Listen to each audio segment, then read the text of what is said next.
Hello बच्चों, welcome to JET point. JET point में आपका बहुत बहुत स्वागत है।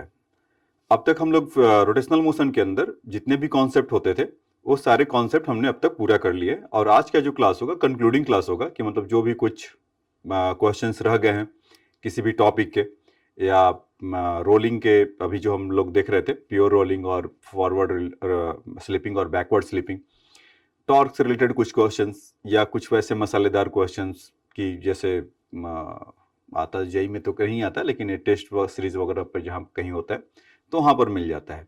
तो खैर एक दिमाग के कसरत करने के लिए उस तरह के क्वेश्चन, दो चार ट्रिकी क्वेश्चन और लेंगे।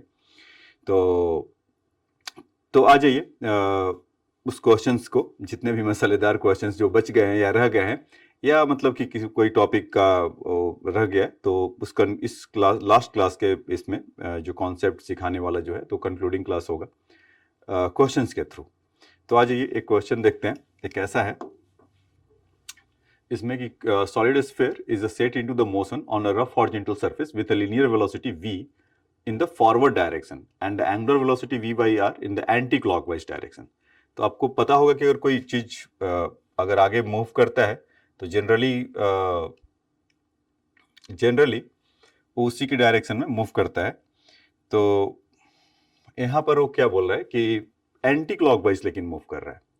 अगर फॉरवर्ड मोशन होता है, मतलब इस तरह की मैं बात कहना चाह रहा हूँ, ऐसा रहता है तो ऐसे अभी जब आगे की तरफ ऐसा मूव होता है तो फॉरवर्ड मूविंग अगर हो रहा है तो एक ऐसा मूव कर रहा है क्लॉकवाइज, लेकिन ऐसा ना देकर क्वेश्चन में इस तरह का दे रखा है बच्चों, ऐसा दे रखा है। देन तब आप क्या करेंगे? तो उसके लिए क्वेश्चन ऐसा लेकर रखें तो उसमें कह रहा है कि anti clockwise direction and shown in a figure, find the linear speed of the sphere when the stops rotating. Rotating stop करना बंद हो जाए तो धीरे धीरे क्या होगा कि जो उसका जिस v बाई आर के स्पीड से जो रोटेट कर रहा है धीरे धीरे कम होगा और फिर उसके बाद स्लिपिंग स्टार्ट होगा। और फिर कह रहा है कि when the slipping finally cease and pure rolling start. Basically क्या हो रहा होगा कि ये घूम रहा होगा, ये आगे की तरफ ऐसे एंटी क्लॉकवाइज घूम रहा होगा, आगे बढ़ रहा होगा, तो रोलिंग होगा, फिर थोड़ा स्लिपिंग करेगा, फिर उसके बाद रोलिंग स्टार्ट होगा।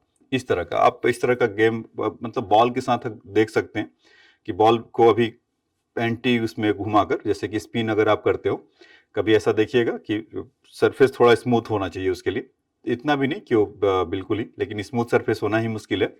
तो कोई चिकना इस स्मूथ सरफेस हो उस पर आप बॉल को हल्का सा रोल करिए तो उसके चलते क्या होगा कि बॉल आपका घूमेगा, फिर स्लिप करेगा, घूमेगा, स्लिप करेगा, इस तरह का आप कंबाइंड मोशन आप देखेंगे। तो उसी में से एक क्वेश्चन ऐसा लेकर आए हैं आपके लिए। तो इस तरह का क्वेश्चन रह गया था कि जो कंबाइन इस तरह का हो, तो उसको सोचा कि लिया जाए। तो इसका जो फिगर है बच्चों कुछ इस तरह का बनेगा जो अभी मैंने बनाया। तो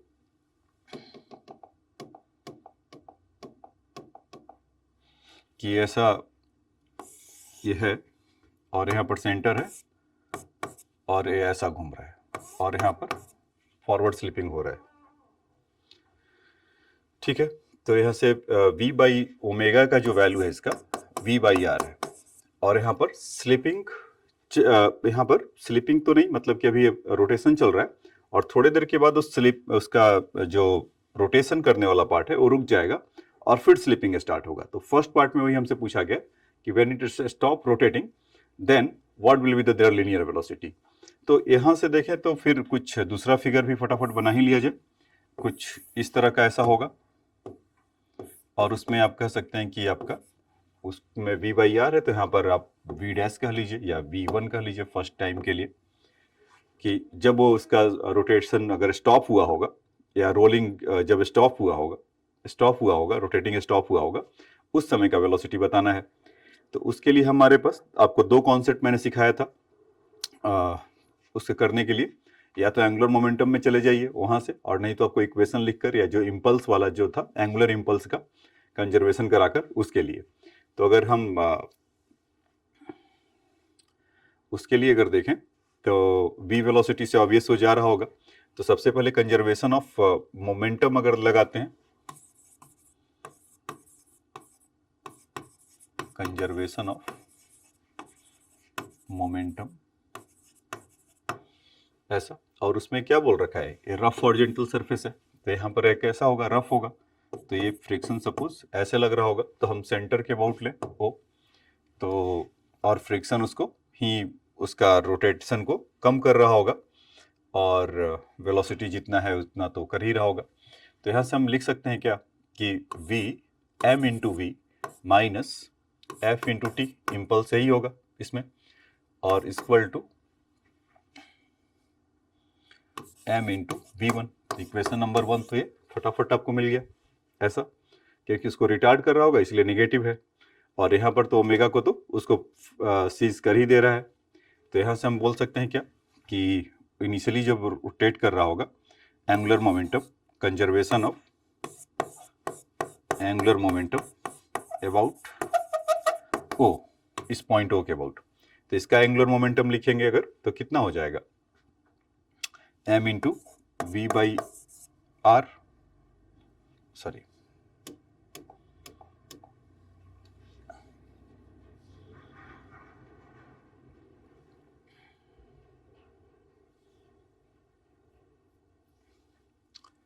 ठीक है, ये उसके लिए कि फाइनली ये तो उसका सीज हो ही जा रहा है यहाँ पर है, तो इसका एम वी आर तो उसके चलते तो होगा नहीं क्योंकि सेंटर ऑफ मास ही वहाँ पर है, तो यह है कि सॉलिड स्फीयर, तो 2/5 एम आर स्क्वायर कर लेते हैं I omega minus frictional force F into R into T, ऐसा होगा एंगुलर मतलब कि इम्पल्स मतलब टॉर्क यहाँ पर जो लग रहा होगा एफ इंटू आर टॉर्क दे रहा होगा इंटू टाइम कर दिया तो एंगुलर इम्पल्स हो गया।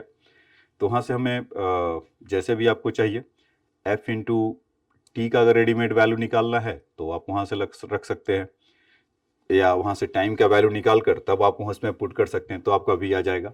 तो चलिए टाइम निकाल कर थोड़ा इसको सम्मान देते हैं इस क्वेश्चन में कि इतना जल्दी से नहीं कि एफ और टी इसको हटा दिया, आर को उधर भेज दिया, और ये बच्चों ये आर स्मॉल और कैपिटल आर नहीं है, एक ही आप मान सकते हैं।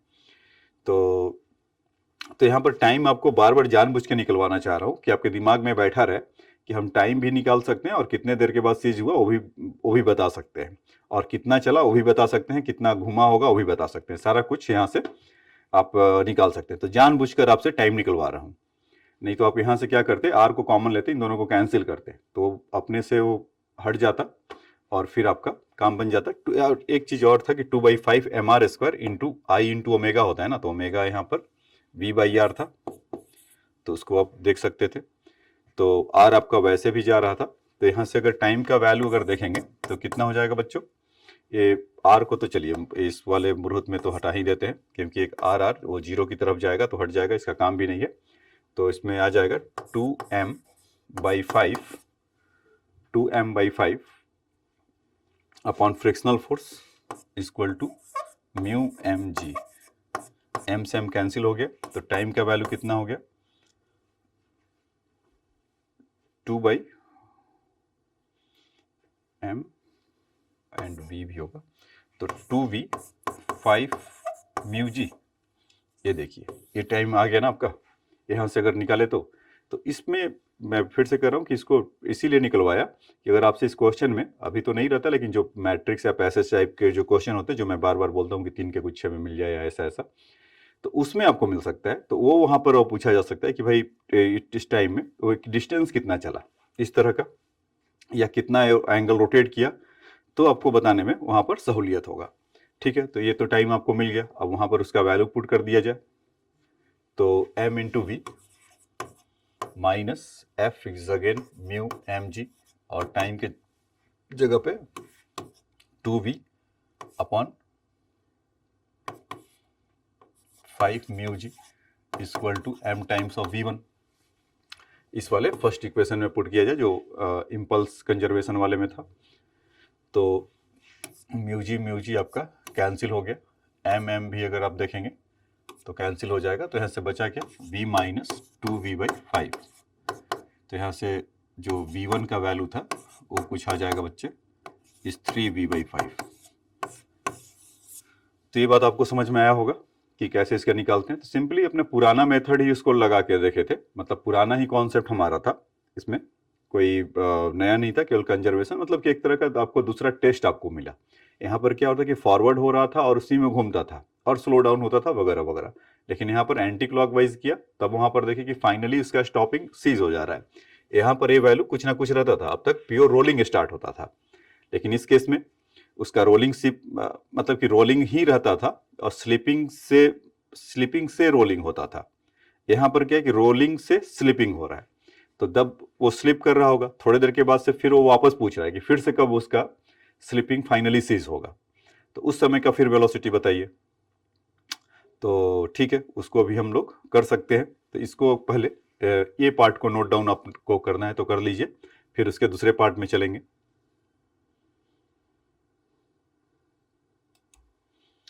ठीक है, अब तो इसको आपने लिख लिया होगा।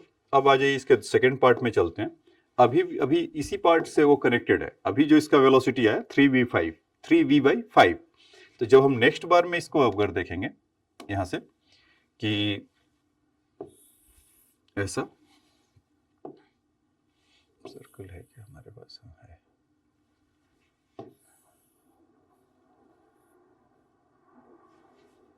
कुछ ऐसा, फिगर पे मत जाइएगा, ऑलमोस्ट सेम है। चलो ठीक है, सेम ही दिख रहा है। तो यहाँ से अभी क्या हो रहा है कि ये 3v/5 पे जा रहा होगा और अभी ये स्लिपिंग हो रहा है। थोड़ी देर के बाद यहाँ से रोलिंग स्टार्ट होगा, तो उस समय का वेलोसिटी मान लेते हैं v2 इस केस के लिए, और वहाँ पर v2 से जा रहा होगा और ω2 कह लीजिए। ऐसा जब स्टार्ट होगा तो कंजर्वेशन ऑफ एंगुलर मोमेंटम अगर लगाएंगे तो कितना मिल जाएगा, 3m into 3v/5 minus f into T. Friction फिर से वही सब घिसा पीटा आपका लगेगा, फ्रिक्शन इस डायरेक्शन में। तो आप कंजर्वेशन ऑफ अगर मोमेंटम कराएंगे तो 3v/5 कौन रिटार्ड कर रहा होगा, फ्रिक्शन। कुछ देर के बाद इसका मोमेंटम कितना हो जाएगा बच्चों, m इंटू v2। तो equation number 1 is very simple. दूसरा कि कंजर्वेशन ऑफ एंगुलर मोमेंटम कहाँ के अबाउट, पॉइंट ओ के अबाउट ओ। तो इन that case what will happen, तो अभी तो उसका, क्योंकि वहां पे तो जस्ट उसका स्टार्ट होने वाला है ना, तो अभी तो कुछ हुआ ही नहीं है, मतलब कुछ भी हुआ नहीं है, मतलब कि उसका एंगुलर जो रोटेट कर रहा होगा वो तो सीज हुआ है। तो यहाँ पर हम बोल सकते हैं कि ओमेगा का वैल्यू क्या होगा, 0। तो 0 प्लस कौन उसको इम्पार्ट कर रहा होगा, फ्रिक्शन। कौन इम्पार्ट कर रहा होगा मतलब कौन घुमाने की कोशिश कर रहा होगा, फ्रिक्शन लग रहा है ना। तो थोड़ी देर के बाद वेलोसिटी फिर से कम होगा और फिर से वो रोटेट करने लगेगा, कितने से, ω2 से। तो उस केस में friction helping the that sphere to perform the rolling. So this thing Fr into t time फिर से लगा लीजिए equal to in that case 2/5 mr square, मतलब I ω1 2 लिख रहा है, इसको अगर पिक्टोरिकली दिखाऊं ω2। तो वेलोसिटी निकालना तो ω2 के मोह माया में क्यों पड़े, तो यहाँ पर हम ω2 इक्वल टू v2/r यहीं पर इसको काम तमाम कर लें। तो अगर यहाँ पर अगर लिखते हैं तो v2/r ऐसा मिल जाएगा। तो अगेन बच्चों कि अगर सेकंड केस में कितना चलेगा, पहले में तो इतना चला, दूसरे में कितना, अगर टाइम t2 भी आप उससे लिख सकते हैं, मतलब जस्ट डिस्टिंगाइज करने के लिए कि हाँ हमारा ये अलग अलग टाइम के लिए, मतलब दो अलग अलग बातें हो रहा है। अब तक के क्वेश्चन में आपको जितना भी मैंने बताया था, तो एक बार या तो स्लिपिंग से रोलिंग, बैकवर्ड से उसका रोलिंग, ऐसा होता था। यहाँ पर क्या हो रहा है कि दो चीजें हो रहा है। एक बार वहां से बैकवर्ड स्लिपिंग हुआ है क्योंकि ओमेगा का वैल्यू ज्यादा था, और एक दूसरे बार फॉरवर्ड स्लिपिंग हो रहा है, दैट इज वाई। तो ये F R into T two equal to 2/5 mr square v2/r। तो ऑब्वियस सी बात है कि आपको v2 के लिए चाहिए, तो f इंटू टी टू का वैल्यू, तो आपको फिर से मैं कहूंगा कि फाइंड योर t2। तो t2 अगर वैल्यू फाइंड करेंगे यहाँ से, तो म्यू इंटू एम जी तो चेंज करेगा नहीं, वो अब भी उतना ही रहेगा क्योंकि फ्रिक्शन तो म्यू इंटू नॉर्मल फोर्स लगना ही है। यहाँ से r हो जाएगा और t2 equal to 2/5 mr square v2/r। r पूरा कैंसिल हो गया, m से m कैंसिल हो गया, तो t2 का वैल्यू आ जाएगा बच्चों आपका 2/5 v2 म्यू जी, ऐसा। तो फिर अब ये रह गया कि फिर v2 का वैल्यू लेकर आना पड़ेगा अभी हमें, या आप वहां से t2 का वैल्यू, मतलब कि खैर हमारे पास दो इक्वेशन है, तो वहां पर तो v2 हमें नोन, वेलोसिटी नोन था इसीलिए हम बोल सकते थे। यहाँ पर वेलोसिटी अननोन है, तो हमें उसका वैल्यू अलग से, या तो इसमें हमें कुछ पुट करना पड़ेगा। तो चलिए यहाँ पर हम इसको वैल्यू पुट कर ले इसका, तो यहाँ पर कितना हो जाएगा 3v/5 m इंटू वी ये वाला, और यहाँ से म्यू इंटू एम जी, और T2 का value 2/5 V2 mg equal to, और फाइनली हम कहाँ पर पहुंचेंगे m इंटू V2 पर। ऐसा होगा क्या? बिल्कुल यही होगा। तो आप देखेंगे mu G will mu M G, या ये म्यू जी था क्या? हाँ म्यू जी था। तो यहाँ से म्यू जी कैंसिल हो जाएगा, m बचा रहेगा लेकिन वो म्यू जी था। तो यहाँ से कितना हो जाएगा 3m/5 लिख लेते हैं अब इसको, और यहाँ से कितना हो जाएगा बच्चों 2/5 mv2 इक्वल टू mv2 ऐसा। तो ये वाला इधर जाएंगे तो कितना हो जाएंगे 7/5 mv2, तो 5 से 5 गया तो v2 का जो वैल्यू निकल कर आएगा, और m को हाई बाय करके हटा दीजिए, then you will get that 3v/5 equal to 7/5 v2। तो वहां से आपको जब 5 से 5 कैंसिल होगा तो आपको कितना मिल जाएगा 3/7 v। तो पहले केस में आप देखे थे कुछ 3/5 आया था, 3/5 का मतलब अगर देखें तो 0.6 हो जाएगा, और 3/7 का देखेंगे तो कुछ 0.4 हो रहा है, तो वेलोसिटी डिक्रीज हो ही रहा है। तो ये बात आपको समझ में आया होगा। तो अगर आया है तो उसका लिख लीजिए, इसका बी पार्ट था ये।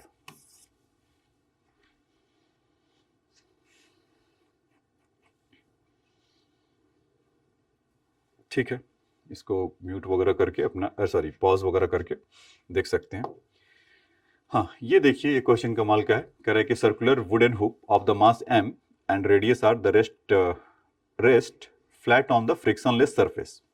फ्रिक्शन वगैरह कुछ नहीं है, तो हमारा कंजर्वेशन ऑफ मोमेंटम और वगैरह वगैरह से तो मुक्ति मिल गया, मतलब कि इम्पल्स के बारे में हमें कुछ जानना नहीं है, वो टक से करेगा और वहां से निकल जाएगा। लेकिन यहाँ पर कंजर्वेशन ऑफ एनर्जी का सहारा लेना पड़ेगा, क्योंकि एक इक्वेशन ही मिलेगा या दो इक्वेशन मिलेगा, तो वो कैसे उसको देखेंगे। तो इसीलिए कह रहा है कि circular wooden hoop of the mass m and radius R rest the flat on the frictionless surface.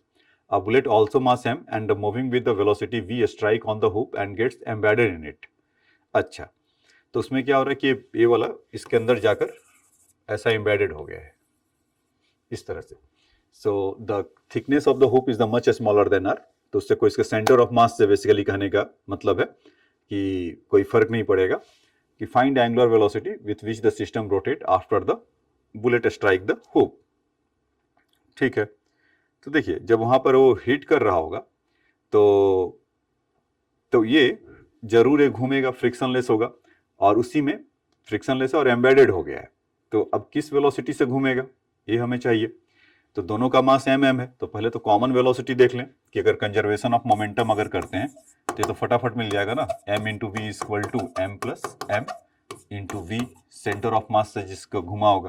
तो यहाँ से आपको दिखाई पड़ेगा centre of mass equal to v/2 आ जाएगा, है ना।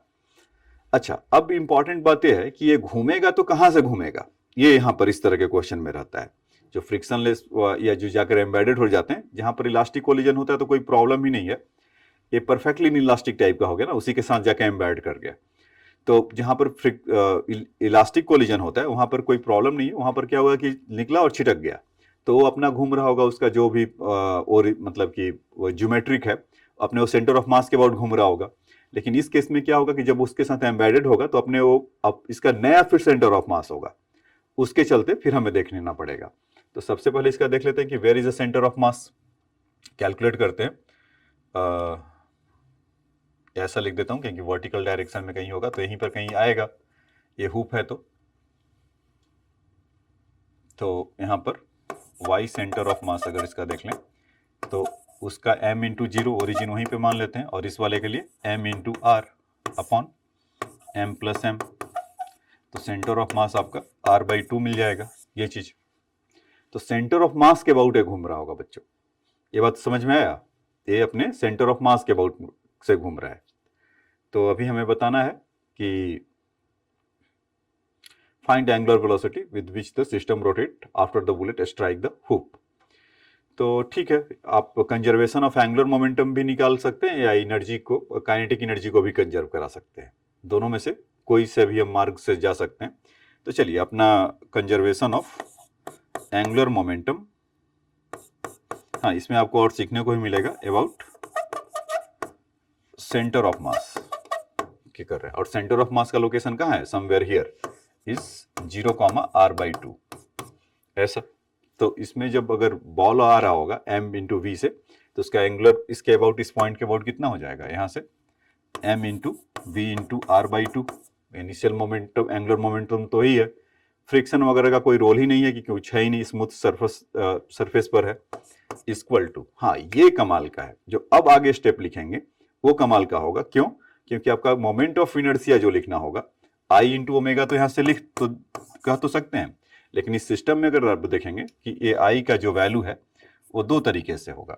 एक तो मास जो एम्बेडेड होगा तो उसमें m इंटू r/2 का होल स्क्वायर, ये तो होगा ही होगा। दूसरा कि इस पॉइंट के अबाउट हुप का centre of mass, moment of inertia क्या होगा, इस सेंटर ऑफ मास, जो नया सेंटर ऑफ मास मिला इसका, इसके अबाउट हुप का सेंटर मोमेंट ऑफ इनर्शिया क्या होगा। तो उसके लिए बच्चों आपको पैरेलल एक्सिस थ्योरम के लिए जाना पड़ेगा कि जो घूम रहा होगा तो ऐसा, तो यहाँ पर mr² है, हुप है तो, और इस पॉइंट के अबाउट r/2 ये डिस्टेंस होगा, अगर वहां से वहां तक है r/2 तो इतना होगा। तो आपको सिखाया गया था ना मोमेंट ऑफ इनर्शिया के लिए, तो मैं आपको अलग से लिख दे रहा हूं यहाँ से mr² प्लस m/r/2 का होल स्क्वायर ऐसा मिलेगा। तो उसमें उस मास का तो जितना था ही था कि इस पॉइंट के अबाउट m इंटू r/2, और इसके अबाउट कितना हो जाएगा आपको ये चाहिए, तो उसमें पैरेलल एक्सिस थ्योरम लगाएंगे तो ही लगाएंगे ना कि इसके अबाउट, जैसे जिसके अबाउट वो घूम रहा होगा गोल गोल इस यहाँ पर, और यहाँ पर आपको चाहिए, मतलब कि या मतलब घूम रहा होगा से कंफ्यूज मत होइएगा कि मतलब इसके अबाउट आपको पता है, इसके mr² होता था अपने सेंटर के अबाउट, और यहाँ से r/2 पे आपको चाहिए तो वहां से m इंटू d² करते थे। मतलब इसी चीज को मैं ऐसा लिख दूं तो अब आपको समझ में आएगा, I centre of mass plus m into d², ये विजिबल है ना ऊपर में। तो सेंटर ऑफ मास के अबाउट तो उसका mr² है, और जहां पर चाहिए आपको वहां से r/2 है। तो फाइनली विल सी दैट कि 5/4 mr² यही होगा, क्योंकि mr²/4 हो जाएगा और यहाँ से mr² होगा, तो इसका वैल्यू कितना आ जाएगा 5/4 mr² ऐसा। तो यहाँ पर r/2 है, तो ये भी अब जब उसको लगाएंगे तो स्केलर क्वांटिटी होता है, तो 5/4 mr² ऐसा करेंगे, तो यहाँ से 1/4, तो यहाँ से कितना हो गया 6/4 का मतलब हो गया 3/2 mr²। तो मोमेंट ऑफ इनर्शिया की जगह पर हम क्या लिख सकते हैं 3/2 mr²। यहाँ पर ए वाला कैलकुलेशन कर रहा हूँ इससे ओमेगा लाने के लिए, तो m times v r/2 equal to ये आ जाएगा 3/2 mr² इंटू ओमेगा, है ना। तो यहाँ से m से m वैल्यू कट कैंसिल हो गया, 2 से 2 कैंसिल हो गया, और r से r कैंसिल हो गया। तो ओमेगा का जो वैल्यू आपको निकल कर आएगा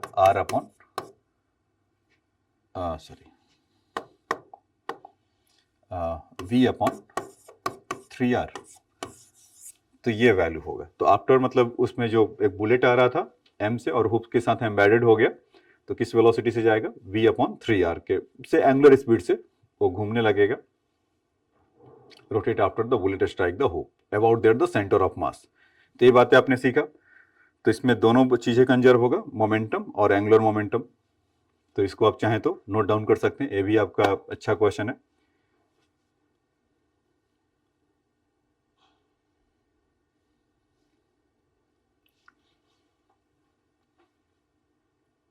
ठीक है, अब आ जाइए नेक्स्ट क्वेश्चन में, इसी का एक्सटेंशन और है। इसमें क्या कर रहा है कि उसमें इस बार नीचे से टच करके गया था, इस बार ये ऊपर से टच करते हुए जा रहा है, और टच करते हुए जा रहा है तो फिर वो कमाल की बात है होगा। पहले आइए क्वेश्चन पढ़ लेते हैं। क्वेश्चन विजुअल है, कह रहा है कि bullet of mass m is moving with the velocity u just grazes the top of the solid cylinder of the mass m and radius r resting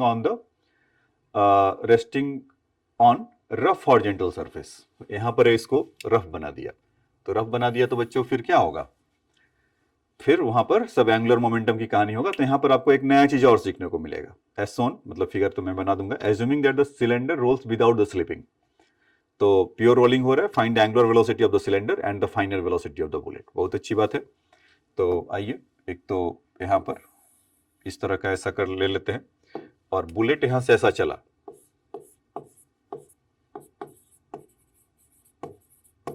और उसमें क्या बोला है कि just grazes the top of the solid, मतलब just kiss इसको करते हुए, इसको छूते हुए, टच करते हुए निकल जा रहा है।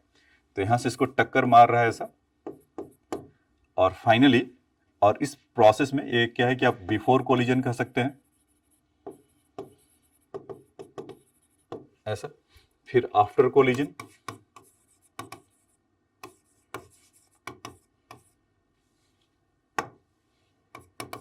आफ्टर कोलिजन में कैसा होगा, ऑलमोस्ट सेम है ना। अच्छा, नीचे बन गया।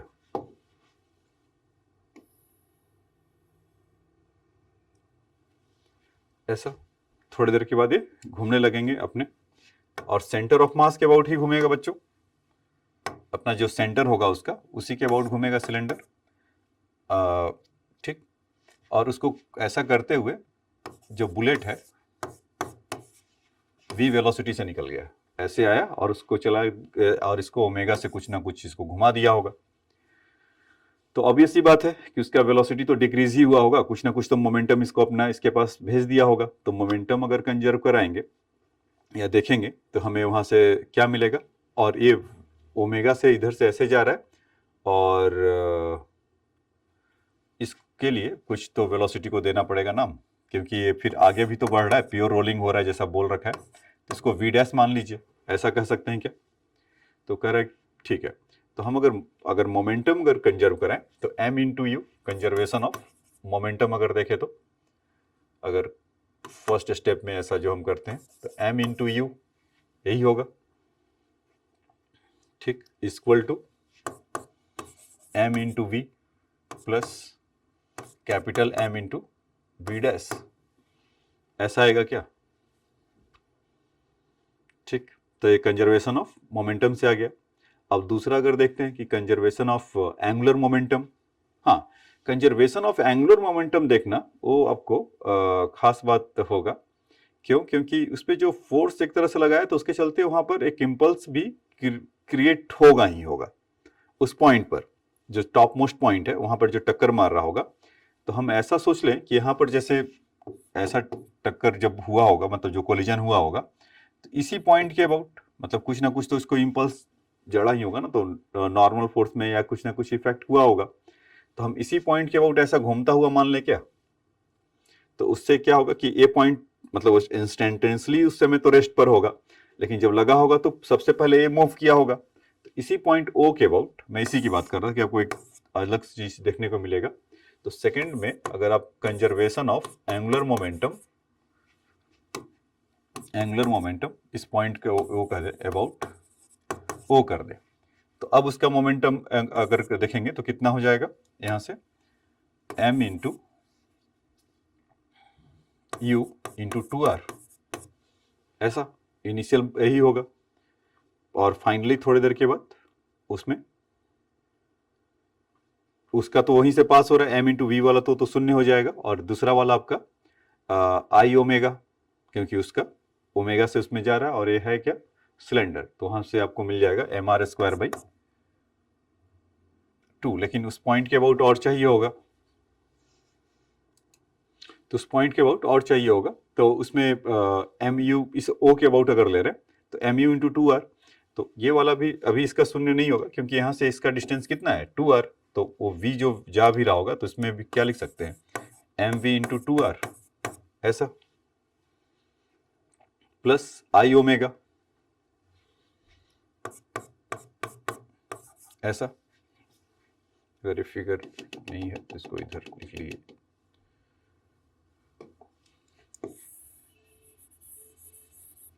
क्योंकि वो ओवरलैप कर जा रहा है। तो यहां पर ऐसे लिख लेता हूं कि m into u into 2r equal to m into we into 2r plus I omega. तो मोमेंट ऑफ इनर्शिया इसके अबाउट अगर लेना होगा तो तो यहाँ पर भी पैरेलल एक्सेस थ्योरम लगा सकते हैं कि इसके सेंटर ऑफ मास के अबाउट, यहाँ से देखिए आई इस पॉइंट ओ के अबाउट अगर चाहिए तो एम आर स्क्वायर बाई 2 तो आपके पास है ही है, और वहां से डिस्टेंस आर होगा तो कैपिटल एम आर स्क्वायर, तो कितना हो जाएगा 3/2 एम आर स्क्वायर।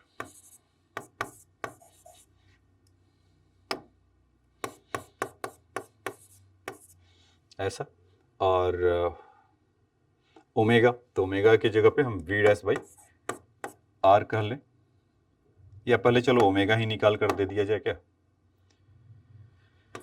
या चलो वी डैश आर लिख दिया, बाद में शो कर लेंगे। तो ठीक है, तो ऐसा मिल गया हमें।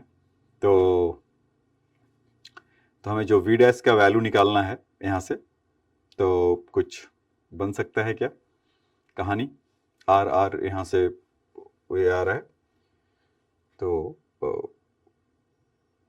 3/2 m r square upon b. अच्छा, वी डैश का जो वैल्यू होगा इसमें जहाँ से घुमा होगा, तो इंटू 2r,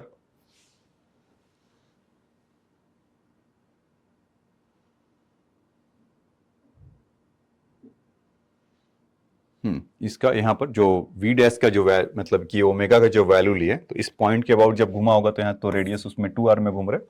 तो हाँ, अब इसको जरा थोड़ा सॉल्व वगैरह किया जाए तो हमें कुछ मिलना चाहिए।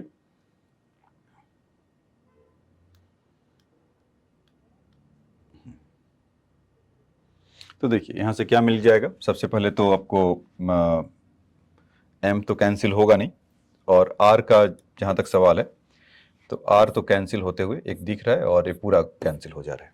ठीक है, तो इसमें जब एलसीएम वगैरह लेंगे तो कितना हो जाएगा, 2 ये 4 हो जाएगा, तो यहाँ से 2 बचा हुआ है, तो यहाँ से जब आप देखेंगे तो इसका वैल्यू हो जाएगा 8mu, ये वाला, ये अगर मल्टीप्लाई होगा तो, और यहाँ से इसका जो वैल्यूज है तो फिर इसी को वी डैश ही रखना पड़ेगा।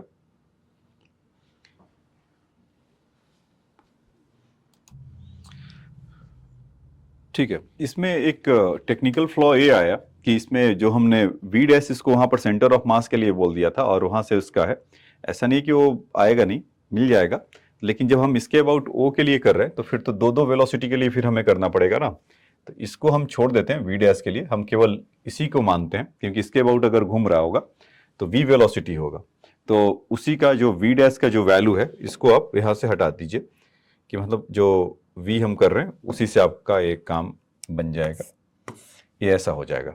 मतलब कि जो सेंटर ऑफ मास के अबाउट अगर करेंगे तो फिर तो वहां से, या ओ के अबाउट लिए तो फिर वी डैश वाले को अगर कंसीडर करेंगे तो फिर उसके अबाउट भी मिलेगा, तो दो दो उस तरह का मिलेगा।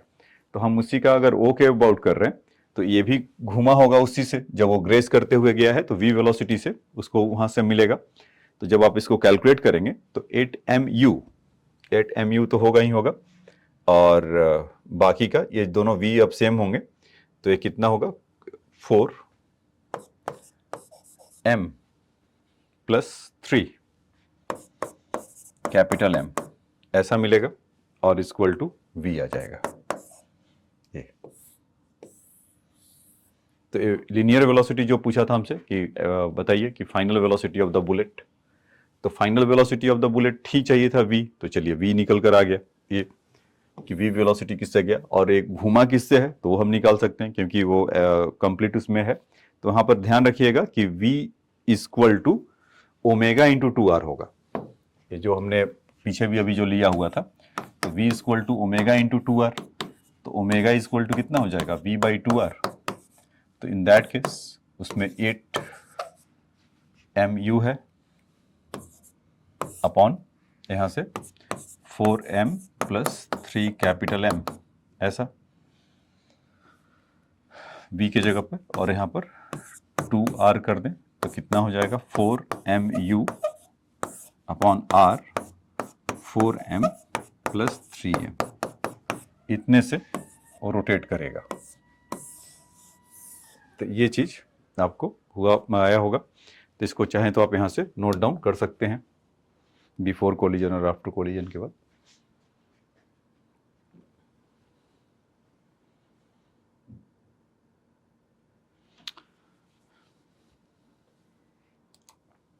ठीक है बच्चों, अब इसको लिख लीजिए।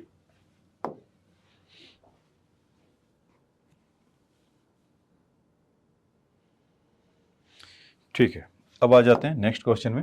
ये कह रहा है कि uniform ball of radius r rolls without the slipping down the from the top of the sphere at radius r. मतलब कुछ इस तरह का है और यहाँ पर एक बॉल है, टॉप ऑफ द, उसका रेडियस स्मॉल आर है और इनका रेडियस कैपिटल आर है। कहीं यहाँ मान लीजिए कैपिटल आर है। Find the angular velocity of the ball at the moment the break of the sphere, the initial velocity of the ball is negligible. और उसमें क्या बोला है कि balls is rolled without the slipping, मतलब कि इस तरह का क्वेश्चन हमने, आपको याद होगा कि कंजर्वेशन ऑफ मोमेंटम में भी या वर्क एनर्जी थ्योरम में तो बहुत ही देखा था और खूब सारा रिसर्च किया था ऐसा कि वो गिरेगा तो क्या होगा। इवन हमने हाँ angular momentum conservation of momentum में तो किया ही किया था, और जो स्ट्रिंग वाला होता था स्लैग कहाँ करेगा, तो उसी से मिलता जुलता वो सब कॉन्सेप्ट था। अब क्या किया कि यहाँ से रोल डाउन होते हुए आ रहा है, मतलब स्लिपिंग नहीं हो रहा है, ये ऐसा ऐसा ऐसा ऐसा ऐसा ऐसा कहीं गोल किया होगा और फाइनली यहाँ से लुढ़क गया होगा। तो उस समय आप एंगल कुछ थीटा ऐसा एज्यूम कर सकते हैं क्या कि यहाँ पर हुआ होगा तो ऐसा ये। और इसका अगर सेंटर ऑफ मास, मतलब कि इससे अगर एच से अगर देखेंगे तो ये कुछ ऐसा काम हुआ होगा एच से। तो यहाँ से यहाँ तक का डिस्टेंस पूरा, यहाँ से यहाँ तक का डिस्टेंस कितना हो जाएगा, आर प्लस आर,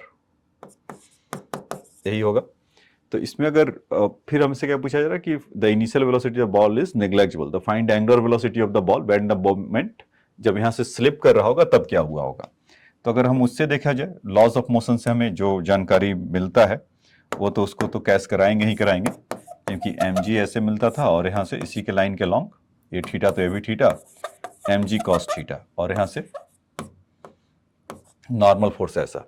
तो एन तो जब वो घूम रहा होगा तो उस समय हम ऐसा बोल सकते हैं क्या, m g cos theta plus normal force equal to उस समय का जो वेलोसिटी होगा वो रोल भी कर रहा होगा तो ओमेगा। तो उसमें हम कह सकते हैं कि एम वी स्क्वायर ओवर उस समय का रेडियस कितना होगा, किस एक्सिस में रोटेट कर रहा होगा, ऐसा रोटेट कर रहा होगा इसके अबाउट ऐसा, तो आर प्लस आर। ये कहानी आपको समझ में आया होगा तो बताइए बच्चों, ऐसा कि m g cos theta plus normal force क्यों किया मैंने, m g cos theta minus n ना, ऐसा कि m v square r plus r.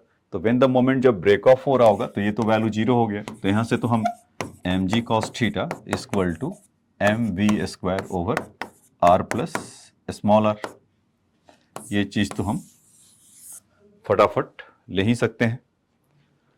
तो ये तो एक मिल ही गया। तो इसी चीज को मैं यहाँ पर देखिए एक फिगर इसके लिए लेकर आया हूँ कि यहाँ पर ऐसा दिखा सकते हैं, अगर आपको विजुलाइज नहीं कर पा रहे हैं तो यहाँ पर आप देख सकते हैं कि आर प्लस आर है और ये वाला जो एंगल उस समय थीटा बना रहा होगा, तो और एच का डिस्टेंस यहाँ से यहाँ तक कितना है। तो अगर हम दूसरी जो कहानी इसके लिए लिखेंगे कि बेसिकली जो एच के लिए लिख रखे हैं, तो यहाँ से अगर एनर्जी का कंजर्वेशन अगर करें तो बॉल तो बेसिकली इतना ही एच डाउन आ रहा है ऐसा, तो इसका जो पोटेंशियल एनर्जी जो रिलीज करेगा एनर्जी यही होगा एम जी एच, ठीक। और दूसरा उसके बाद क्या होगा कि उस समय उसका वेलोसिटी वी हो रहा होगा क्योंकि घूम भी रहा है, हाफ एम, मतलब कि कुछ वेलोसिटी लीनियर वेलोसिटी तो जहाँ कहीं भी हो तो ऐसे ही जा रहा होगा और ऐसा वी हो ऐसा कर ओमेगा हो रहा होगा, तो उसके चलते रोटेट भी कर रहा है, तो 1/2 आई ओमेगा स्क्वायर, ये काम हम बोल सकते हैं क्या। तो अभी वो कैसा वो बॉल है या क्या है वो चीज देखना पड़ेगा, स्फेयर है, यूनिफॉर्म बॉल है तो यानी कि स्फेयर की बात कर रहा है, तो उस समय उसको आप कह सकते हैं कि m r square 2/5 m r square, और यहाँ से v इक्वल टू ओमेगा, क्योंकि हमें इससे फाइनली ओमेगा पूछा है तो क्यों ना इससे बढ़िया है कि सबको ओमेगा ओमेगा में ही काम कर लिया जाए। तो ठीक है, तो यहाँ पर कितना हो जाएगा ये 1/2 m omega square over omega square into r square ना, आर स्क्वायर प्लस यहाँ से अगर करेंगे तो 1/2 2/5 mr² इंटू ओमेगा स्क्वायर। तो 2 से 2 कैंसिल हो जाएगा, तो उसको जब आप एलसीएम वहाँ से कुछ करेंगे तो 7/5 m ओमेगा स्क्वायर r² ऐसा हो जाएगा। ठीक है, और mg का उसका जो वैल्यू लेंगे वो h का जो वैल्यू होगा in the term of r, और उसमें देखेंगे तो आपको जैसा पता होता था कि अगर नीचे की तरफ आता था इस तरह का, याद होगा ना कि नीचे मान लीजिए जब वहाँ से ब्रेक ऑफ होता था और एंगल वो थीटा बनाता था, तो ये डिस्टेंस कितना रहता था, h का value r into 1 minus cos theta. तो इस केस में r प्लस r है, तो जो h का वैल्यू है वो आपको बच्चों मिल जाएगा यहाँ से, या जो h का वैल्यू है यहाँ से लिख देता हूँ, ये r plus r into 1 minus cos theta. इस कॉन्सेप्ट को याद रखिएगा, चाहे वहाँ से भी आप विजुलाइज कर सकते हैं, वो कोई बड़ी बात नहीं है। तो वहाँ से आपको जो इसके लिए तो अगले स्टेप उसमें लिख लेते हैं, यहाँ पर फिगर वगैरह है तो m g h equal to final result कितना था, 7/5 m omega square r², 7/5 m omega square r²। तो m g r plus small r into 1 minus cos theta equal to 7/5 m omega square r², ऐसा। अब उसके बाद cos theta का value आपको याद होगा, यहाँ से आप देखे होंगे कि mg cos theta equal to mv²/r।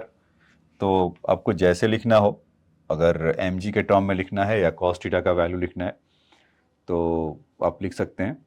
तो वहाँ पर आप ये कह सकते हैं कि जो कॉस थीटा का वैल्यू होगा कुछ v² g times r plus r, ऐसा। अगर m से m कैंसिल हो गया होगा तो कॉस थीटा का वैल्यू v, तो वही डायरेक्ट कर देते हैं बिना दिमाग लगाए, v² g into r plus r। तो इसको ऐसा लिख लिया जाए, mg r plus r 1 minus v² r plus r into G, यही था। तो when the equal to 7/5 m omega r², ये r², ऐसा। तो जब r प्लस r को जब अंदर की तरफ भेजेंगे तो कितना हो जाएगा, और वहाँ से v² का भी कुछ कहानी बनेगा। तो mg यहाँ पर ऐसा देख लीजिए, तो r प्लस r तो ये हो गया, और यहाँ से कितना हो जाएगा, g से g भी कैंसिल हो जाएगा, ये पूरा मतलब एक तरीके से कैंसिल हो जाएगा। तो क्या बचेगा आपके पास, m into v² equal to 7/5 m omega square r²। और v² में ओमेगा स्क्वायर r² का तो खुशबू है ही है, आप उसको समझ सकते हैं। तो कुछ एलसीएम लेने में उधर गड़बड़ी हुआ है क्या, हाँ, क्योंकि 5 और 2 का जब एलसीएम लेंगे, देखो यहाँ पे गड़बड़ी है, वो तो ठीक है कि ऊपर 7 हो जाएगा, तो यहाँ पर 10 होगा ना, ऐसा 10 हो गए। तो इसको अब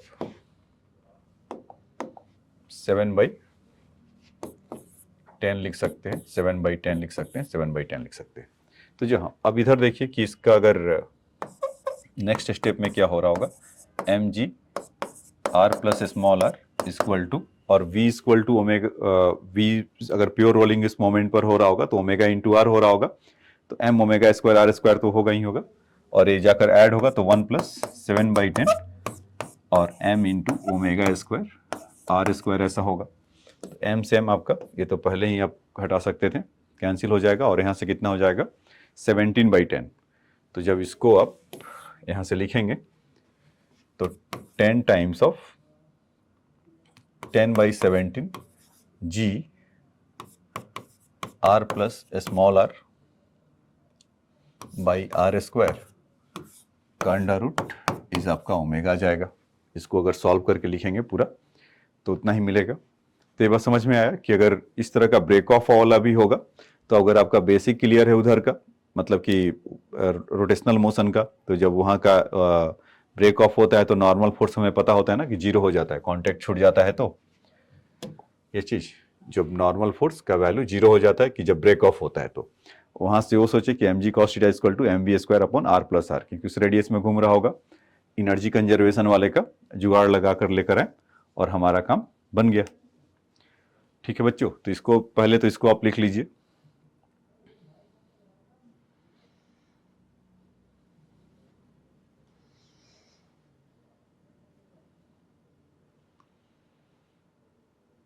ठीक है, अब इसके बाद इसको देख लीजिए, ये फिगर आउट, मतलब फ्री बॉडी डायग्राम बनाना है तो कैसे क्या हुआ।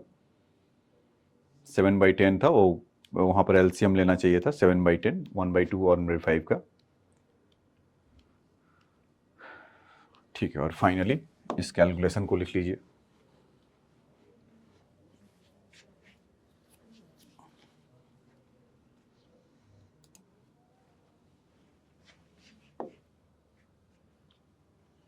अच्छा, वो अभी आया नहीं क्या?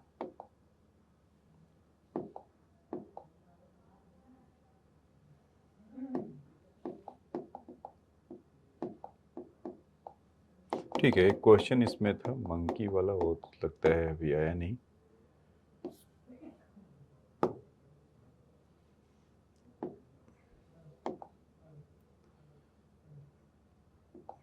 ठीक है, इसमें एक क्वेश्चन और था, उसको देखते हैं अभी। तो इसको तो आप लोग नोट डाउन कर लिए होंगे। ठीक है, तो इसमें इस तरह का एक क्वेश्चन है। एक क्वेश्चन में क्या है कि यहाँ पर मंकी है और यहाँ पर एक मिरर लगा हुआ है, दोनों का इसका भी वेट, सॉरी, यहाँ पर इसका वेट W है और इसका भी वेट W है। एक मंकी है और इसका यहाँ पर मिरर लगा हुआ है दोनों का। तो उसमें कह रहा है कि, पूछ रहा है कि मंकी किस स्पीड से भागे कि इसका इमेज जब से दूर हो जाए। मतलब कि देख रहा होगा कि दो मंकी है, एक मंकी से पीछे आगे पीछे भागो या उनमें रेस लगता है कि इनको पीछे छोड़ दें। तो बेसिकली क्या होगा कि अगर दोनों का सेम वेट होगा तो दोनों के चलते तो नेट टॉर्क सेम होगा। क्यों? क्योंकि W ऐसा होगा, मतलब अगर जितना उसमें टेंशन क्रिएट कर रहा होगा T सेम ही होगा। और उसमें वेट अगर सेम है तो अगर W इंटू अगर R वहां से लिखें तो दोनों का सेम टॉर्क प्रोड्यूस करेगा, एक का मतलब अंदर की तरफ और एक का बाहर की तरफ। तो जिसके चलते नेट टॉर्क तो यहां से 0 होगा। तो नेट टॉर्क 0 होगा तो इसमें घूमने के चलते कुछ नहीं मिलेगा भाई। जब नेट टॉर्क ही 0 है तो एक तरीके से कहें तो घूम ही नहीं रहा होगा। तो फिर मंकी फिर अपना जब वो भाग रहा होगा उसके चलते, तब उसके चलते देखे वेलोसिटी, मतलब अगर दो चीजें है कि या तो वेट के चलते कुछ अनबैलेंस हो तब तो या तो नीचे ऊपर है तब एक कहानी हो, लेकिन दोनों का वेट सेम है तो उसके चलते नेट टॉर्क प्रोड्यूस नहीं होगा। और once the net torque produce नहीं होगा तो दोनों आमने सामने, तो घूमेगा ही नहीं। तब मंकी सोचा कि दौड़ के भाग जाऊं तो उससे पीछा छूट जाएगा। देखिए, अगर दौड़ के अगर भागेगा भी तो समझिए कि v वेलोसिटी से अगर यहां से ऐसे जा रहा है तो उसका अगर मास देखेंगे तो कितना होगा, W/g इंटू वी इंटू इस पॉइंट O के अबाउट लेते हैं जो यहाँ पर पुली है उसके O के अबाउट, तो W/g into we into R। तो और कोई एक्सटर्नल फोर्स नहीं लग रहा है, तो जिसके चलते एंगुलर मोमेंटम भी कंजर्व होगा। तो जो इनिशियल है वही फाइनल होगा। तो जैसे ही वो इतना लगाएगा तो ये वाला भी ऊपर की तरफ उतना ही खींचेगा, सेम मोमेंटम लगाएगा। तो ये जो रस्सी दूसरे है जो मिरर है, तो मिरर भी साथ साथ उसी वेलोसिटी से v से भागेगा। तो इसका मतलब ये हुआ कि एक तरह से मंकी को लॉक कर दिया गया है। वो कितना भी लगाए, जिस स्पीड से मान लीजिए ऊपर जाएगा तो ये मिरर भी ऊपर ही जाएगा, जिस स्पीड से अगर नीचे आएगा तो मिरर भी नीचे ही आएगा। तो एक तरह से उसका मिरर हमेशा, जो इसका मिरर इमेज है वो, या मिरर साथ साथ बिल्कुल मंकी के साथ चलते रहेगा, तो उससे वो नहीं हट सकता है। ठीक है, अब आइए इसका एक दूसरा क्वेश्चन एक उस पे लेते हैं कि जैसे मैंने बोला था कि मिक्स कहीं का कहीं से भी उस पूरे चैप्टर से आपको मिल रहा होगा। एक इसमें ऐसा है कि इसको पहले समझिए फिगर को।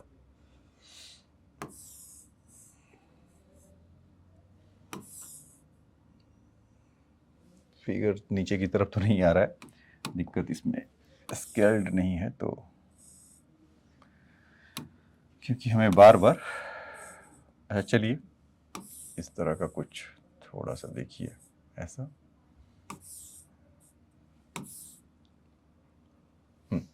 तो इसमें अगर बहुत बच्चे तो समझ गए होंगे कि किसकी बात चल होने वाला है। अगर जिनको नहीं समझ में आ रहा है तो थोड़ा सा देख वेट करके देख लीजिए। देखिए जैसे मान लीजिए कि अगर ये मतलब कि सर्कल का डिफरेंट डिफरेंट पोजीशन है, या सर्कल मतलब कि इसका कोई पार्टिकल अगर रोटेट कर रहा होगा इसमें ऐसा, इससे बढ़िया तो बिना फिगर के ही लगता है बन जाएगा। मतलब कि ऐसा कुछ हो रहा है बच्चे कि यहां से ऐसा है,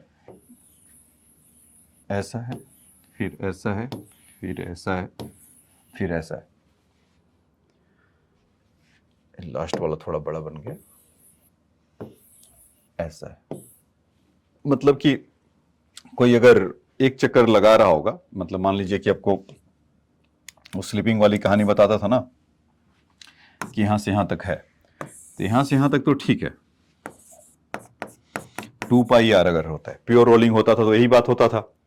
अभी क्या कर रहा है कि जो इस पे कोई पॉइंट होगा, इस वाले पॉइंट के लिए अगर देखेंगे तो थोड़ी देर के पॉइंट, मतलब कि अगर ऐसा घूमा तो ये पॉइंट थोड़ी देर के बाद यहां पहुंच गया, ये वाला पॉइंट थोड़ी देर के बाद यहां पहुंच गया होगा, फिर यहां पर आ गया होगा, फिर उसके बाद कहीं यहां पर आया होगा, और फिर उसके बाद ये वाला नीचे घूमकर आ गया होगा। तो अप्रोप्रिएटली नहीं है। तो ये पॉइंट आप देख रहे होंगे कि मूव कर रहा है पी, ये वाला P P P P P ऐसा जाते हुए नीचे की तरफ जा रहा है।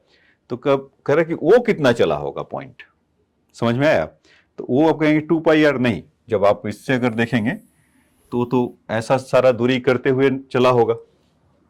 इसको अगर आप देखेंगे, अगर आप इसको मीट कराएंगे तो कुछ ऐसा चला होगा।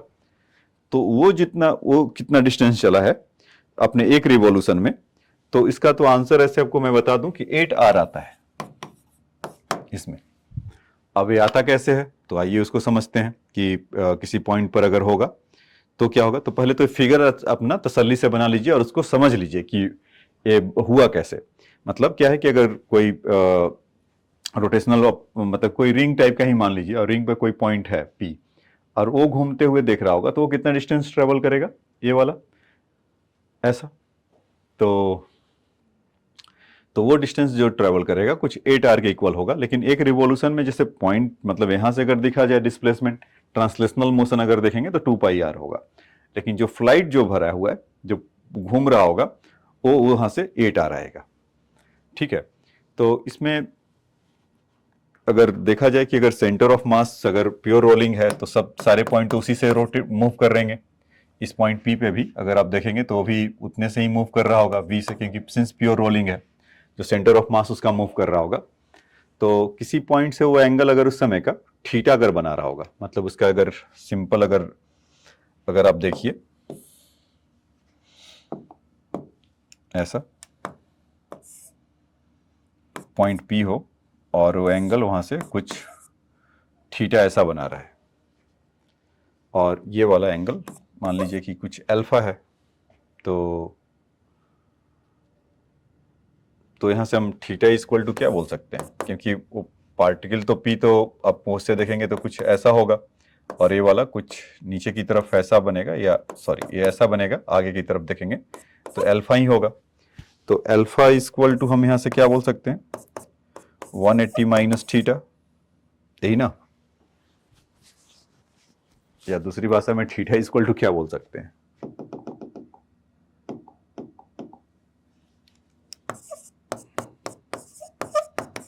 वन एट्टी माइनस अल्फा, ऐसा।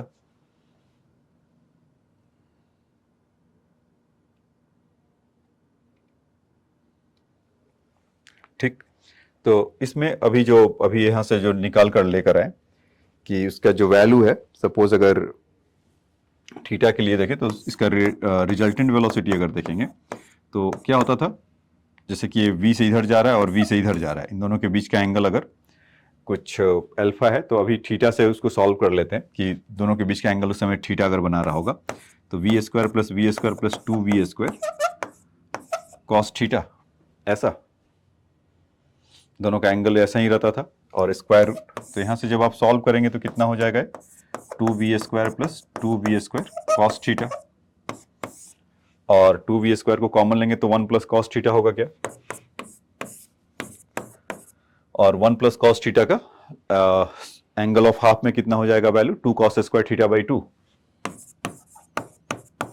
ऐसा। तो जब यहां से करेंगे तो यहां से 2v कॉस थीटा बाई 2, ये आपका रिलेटिव वेलोसिटी कह लीजिए, या मतलब रिजल्टेंट वेलोसिटी है, कुछ इस तरह का बनेगा 2v cos थीटा बाई 2। ठीक, तो और थीटा का वैल्यू जब वहां पर 180 माइनस अगर अल्फा रखेंगे तो कितना आ जाएगा 90 माइनस अल्फा, तो यानी कि वहां से साइन अल्फा बाई 2 मिल जाएगा। इसमें थीटा का वैल्यू 180 माइनस अल्फा, एग्जैक्ट तो वही था, अल्फा था। तो यहां से जो रिलेटिव वेलोसिटी अगर लेकर आएंगे 2v sign 180 minus alpha by 2, तो आ जाएगा 2v कॉस था ना,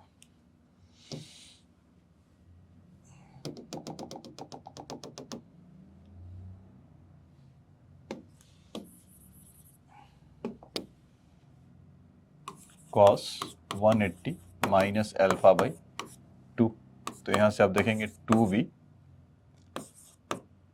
साइन अल्फा बाई 2 ऐसा मिल जाएगा वेलोसिटी इसका वी आर। ठीक है, तो अभी एक रिवोल्यूशन हो घूमा हुआ है, तो हम कैसे भी करके कुछ थीटा के टर्म में उसको लेकर आ पाए तो हमारा काम बन सकता है। तो ठीक है, तो हम इसमें ऐसा करें कि t से डिवाइड अगर करें तो कुछ मिलेगा क्या, या यहां से हम जानते हैं ना कि जो एंगल रोटेट हो रहा होगा जब वो घूम रहा होगा तो उस समय के सर्टेन एंगल पे अल्फा होगा, तो D omega equal to D alpha by D T, या sorry omega equal to D theta by D T. Basically मुझे ये लिखना चाहिए था omega equal to D theta by D T. इसमें उस समय एंगल अल्फा अगर रोटेट हो रहा होगा तो ऐसा होगा। तो ठीक है, तो कुछ भी करके हमें अल्फा के टर्म में, एंगल के टर्म में लेके आना है, क्योंकि अल्फा वहां पर है। तो ऐसा कर लेते हैं कि ओमेगा वी के जगह पर अगर टाइम से डिवाइड अगर कर लिया जाए यहां से ऐसा, ये तो घूमने वाला है v और ये रिजल्टेंट है जिससे वो वहां से वो चला होगा, यही ना। तो इसका वेलोसिटी कितनी, इसका मतलब कि डिस्टेंस ही एक तरह से हमें चाहिए था, और v बाई टी में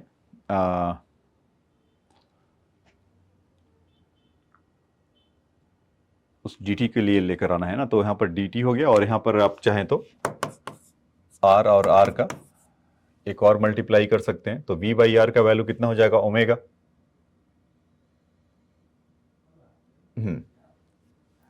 2 इंटू ओमेगा, इसको t को रखे रहिए, और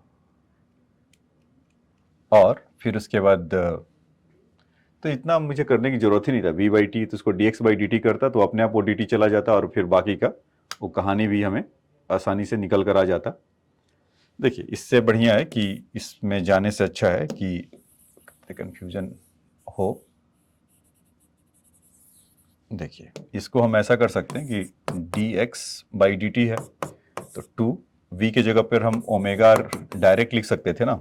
तो क्या हो रहा था पता नहीं, साइन ए आर वगैरह की जरूरत नहीं है, इसको हटाओ। ये sine alpha by 2, sine alpha by 2 ऐसा, और वहां से dt को इधर लेकर आ जाइए। तो वहां से ओमेगा इंटू डी टी का वैल्यू कितना हो जाएगा, हाँ इसी की खोज में थे हम लोग, ओमेगा इंटू डी टी। तो यहां से क्या करिए कि 2r into sine alpha by 2 into D alpha हो जाएगा, और इसी को इंटीग्रेट कर दीजिए dx, तो जितना डिस्टेंस हो चलेगा आपको मिल जाएगा। तो 2r इक्वल टू, और यहाँ से 0 से 2 पाई, क्योंकि वो एक चक्कर घुमा है ना, तो साइन अल्फा बाई 2 का इंटीग्रेशन कितना हो जाएगा माइनस कॉस अल्फा बाई 2, और अल्फा बाई 2 सिंस डिनोमिनेटर में है तो एक 2 मल्टीप्लाई हो जाता है, ये इंटीग्रेशन का रूल है। तो वहाँ से थोड़ा सा सीख कर आइएगा, 0 से 2 पाई। तो इसका जब upper limit lower limit put करेंगे तो इसका वैल्यू आपको माइनस प्लस 2 आ जाता है, मतलब कॉस अल्फा में इसका वैल्यू रखेंगे कॉस 0, तो 0 हो गया। फिर minus of minus cos 0 is not 0, cos 0 is 1, तो 2 पाई का cos 0 का वैल्यू रखेंगे तो 1 होगा, फिर माइनस ऑफ माइनस, फिर +1 तो 2 हो जाएगा, या -2 से हटाइए तो यहाँ से -2 इंटू -2 आपका 4 हो जाएगा, और फाइनली जब इसको रखेंगे यहाँ से 2r, इसका वैल्यू -2 इंटू -2 ऐसा, तो आपको 8r ऐसा मिल जाएगा। तो ये समझ में आया कि इसका वैल्यू कैसे निकालेंगे। यहाँ से जो डिस्टेंस वो ट्रैवल किया होगा ये वाला, तो कुछ 8r डिस्टेंस वो ट्रैवल किया होगा। तो इंपॉर्टेंट ये था कि हाउ विल यू थिंक, तो यहाँ पर कि अगर वो थीटा अगर वहाँ से बना रहा है तो 180 माइनस थीटा, और आगे बढ़ा कर देखें तो उन दोनों के बीच का एंगल अगर v होगा उस पॉइंट पर, या मतलब फाइनली अल्फा आएगा तो v square plus 2b cos theta, और थीटा का वैल्यू 180 माइनस अल्फा। ये समझ में आया ना कि मतलब ये सिंपल, ये सीधा ये जा रहा था, और जो पॉइंट किसी पॉइंट पर होगा तो आर्बिट्री एंगल अल्फा पे घुमा होगा, तो इस तरह का, तो अल्फा का वैल्यू वहां पर पुट किया गया और कहानी यहां पर लेकर आ गए। तो चलिए, इसको तो आप फिगर तो बनाए थे, आपको समय दिया था फिगर बनाने के लिए, तो इसको लिख लीजिए और उसके बाद अब इसको लिख लीजिए।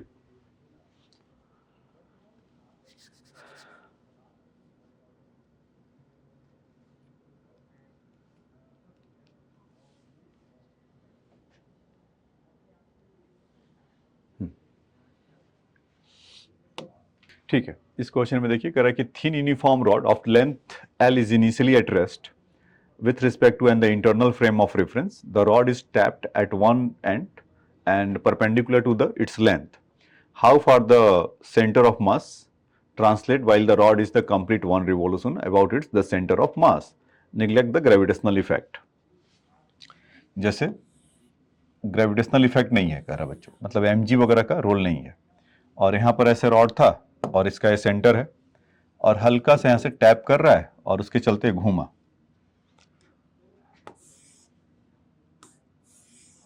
ऐसा इस सेंटर इसके अबाउट घूमा, ड्यू टू दिस फोर्स यहाँ पे कोई ऐसा टैप करने के बाद लग रहा है, तो कह रहा है कि ये जब यहाँ से ऐसे हुआ तो कह रहा है कि कितना ये डिस्टेंस चला, हमसे पूछा जा रहा है।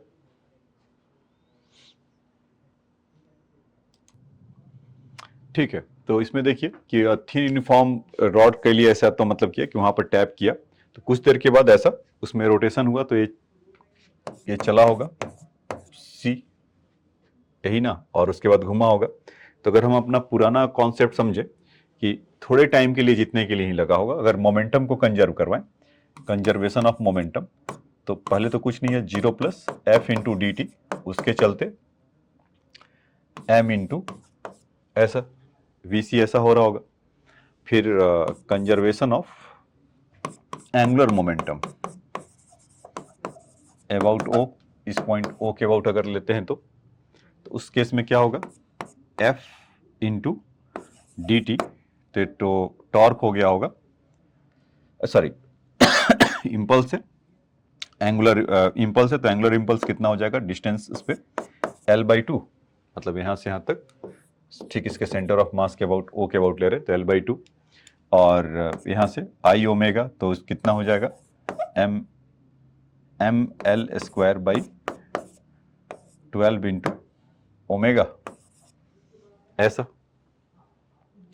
तो ओमेगा की जगह पे हम VC बाई L/2 लिख सकते हैं क्या, हाँ, तो f d t L/2 m l square by 12, और ओमेगा के जगह पर V ओवर L/2, तो L से L आपका कैंसिल हो गया, 2s6 हो गया, तो यहाँ से कितना हो जाएगा, ml/6 या mLV/6 ऐसा हो जाएगा एफ डी टी का वैल्यू।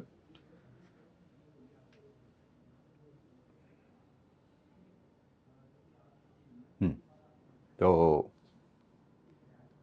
और एफ डी टी का वैल्यू वहां से कितना है, m इंटू वी सी, या वो जितना था, तो m इंटू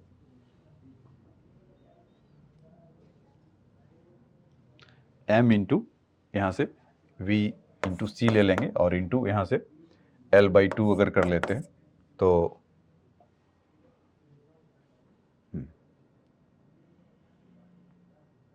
हमें 1 रिवॉल्यूशन दिया हुआ है, तो वहाँ से इसका वैल्यू ओमेगा को चेंज नहीं करना चाहिए था, क्योंकि हमें पता नहीं है ना कि प्योर रोलिंग हो रहा है, v इक्वल टू L/2 हो रहा है, तो इसीलिए उसके चलते गड़बड़ी आएगा।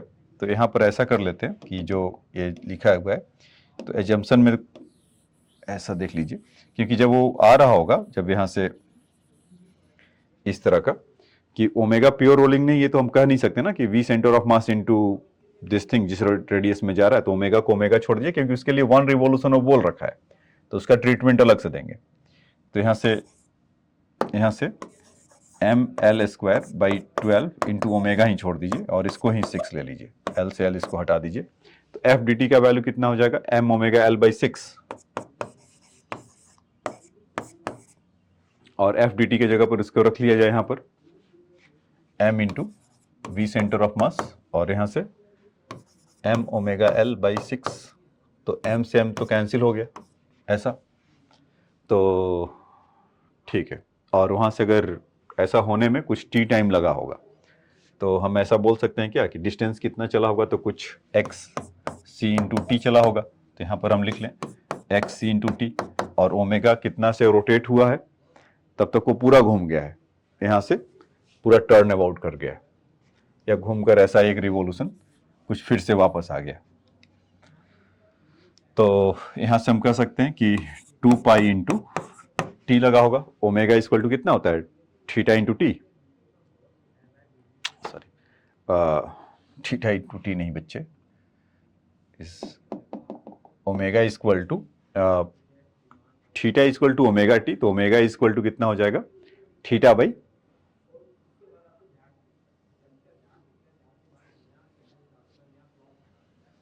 ये गड़बड़ी हो रहा है, एक्सी बाई टी होना चाहिए ना, डिस्टेंस एक्सी बाई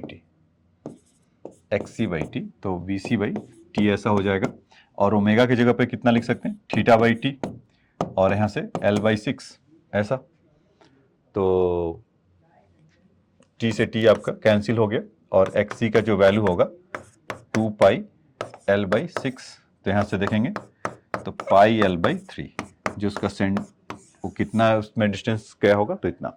ये थोड़ा सा उसको वी सी को उसको रिलोकेट करने में गड़बड़ी हो गया, वो गलती से एक्स सी इंटू टी कर दिया, तो इसीलिए कैलकुलेशन वो थोड़ा डिले हो रहा था।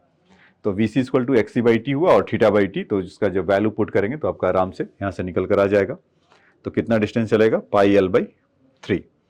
तो ये भी आपका अच्छा क्वेश्चन था समझने के लिए, तो इसको आप चाहें तो लिख सकते हैं। देखिए अब आते हैं दूसरा एक नेक्स्ट क्वेश्चन में चलते हैं। एक किस तरह का क्वेश्चन है बच्चों, किसमें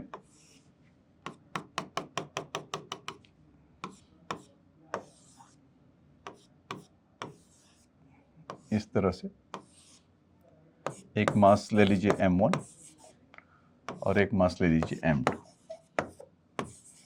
इसका मोमेंट ऑफ इनर्शिया कुछ I1 है और इसका मोमेंट ऑफ इनर्शिया I2 है, और ये घूम रहा होगा। यहाँ से आप ले लीजिए कि m2 is greater than m1 अगर है, तो ये नीचे की तरफ आएगा, ये ऊपर की तरफ जाएगा। तो इसका फ्री बॉडी डायग्राम अगर जानते हैं हम, यहाँ तक m2g इधर होगा और यहाँ से m1g नीचे होगा, और यहाँ पर टेंशन से T1 कह लीजिए और यहाँ पर से टेंशन T2 कह लीजिए, यही होगा। लेकिन एक और है, इसके चलते T1 है, क्यों ऐसा है कि इसका मोमेंट ऑफ इनर्शिया I1 है, तो ऑब्वियसली यहाँ पर टेंशन कुछ अलग होगा, और M2 है तो इसमें टेंशन T2 क्रिएट होगा क्योंकि इसका मोमेंट ऑफ इनर्शिया I2 है, तो डिफरेंट होगा।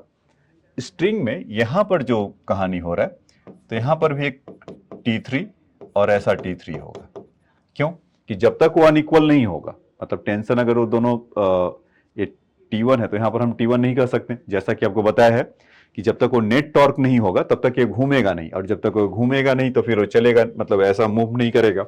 तो यहाँ पर ऐसा बोल रखा है कि प्योर रोलिंग जैसा, या मतलब कि having a sufficient friction it will have the rotating about the O, या अपॉन जो भी हिंज के बारे में यहाँ पर, या जो पुली का जो सेंटर होगा उसके अबाउट वो घूम रहा है। लेकिन मोमेंट ऑफ इनर्शिया हमें I1 वहाँ का गिवन है, तो ज़्यादा डिटेल में नहीं जाते हैं। तो अगर इक्वेशन इसका लिखेंगे बच्चों तो यहाँ से हमने एज्यूम किया कि m2 is greater than m1, तो ऑब्वियस सी बात है कि m2g minus t2 equal to कितना हो जाएगा, m2 इंटू ए, ऐसा। फिर इसके लिए अगर लिखेंगे तो t2 minus t3 equal to moment of inertia कितना हो जाएगा, I2 अल्फा। तो अल्फा की जगह पर यहाँ पर ए से तो सेम ही जाएगा अपॉन आर स्क्वायर, ऐसा कर सकते हैं क्योंकि वो I2 into alpha a by r होगा, और टेंशन जब यहाँ पर लिखेंगे तो आपको पहले से बता रखा है ना, T2 इंटू आर होता है माइनस T3 इंटू आर होता है, तो आप वहाँ से कहानी लिख सकते हैं। फिर इसके लिए भी आप देखिए कि T3 माइनस T1, इस वाले में, इस वाले के लिए अगर टॉर्क के लिए अगर लिखेंगे इक्वेशन तो कितना हो जाएगा, I1 into a by r square, ठीक। और फिर उसके बाद थर्ड वाले, मतलब कि फाइनली इसके लिए अगर देखेंगे तो T1 minus M1G equal to M1A। तो ये सब बताने के पीछे का ये था कि अभी तक आपने सिंगल पुली के लिए देखा था, बीच में एक ऐसा डबल पुली का एक गैप, मतलब कि अगर आ जाता है तो ये नहीं बताया था, तो सोचा कि इसको भी आपको कवर करा दूं। तो देखिए इस तरह से आपको लिखा गया है कि आप जैसे ही ऐड करेंगे तो T2 कैंसिल हो जाएगा, T3 कैंसिल हो जाएगा, T1 कैंसिल हो जाएगा, और जो हमें आंसर चाहिएगा वो हमें आसानी से तुरंत मिल जाएगा। तो बेसिकली जब वहां पे देखते थे डिफरेंस ऑफ मास होता था इंटू जी, यहाँ पर भी वही हो रहा है, और यहाँ पर उन दोनों का सम ऑफ द मास लिख रहे थे, M1 M2 वो भी है, लेकिन बस मोमेंट ऑफ इनर्शिया जो इसका मास है उन दोनों को भी हमें वहां पर देखना पड़ रहा है। तो यहाँ पर M1 plus M2 plus I1 by r square, अगर रेडियस दोनों का सेम सेम है, अगर R1 R2 रहता तो वो भी हम कर लेते हैं। तो मतलब जो भी उसका डेटा रहता है ऐसा, ऐसी वर्मा में आपको ऐसा मिलेगा, ऐसा I2 by r square into यहाँ से ए कर लेंगे, तो ए का वैल्यू करेंगे। हाँ, इसी बीच आपको ये भी कह सकता हूँ बच्चों कि जाकर आप एससी वर्मा बुक से क्वेश्चन सॉल्व करिए, क्योंकि इसके बाद वाला जो लेक्चर होगा तो उसमें वही सब सॉल्व किया है, तो कॉन्सेप्ट यहाँ से सारा ले लिए, अब जाकर वहां अप्लाई करने की कोशिश करिए कि बन रहा है क्या। तो जब ए का वैल्यू जब यहां से आप लिखेंगे तो M2 minus M1 into g upon M1 plus M2 plus I1 by r square plus I2 by r square, ऐसा।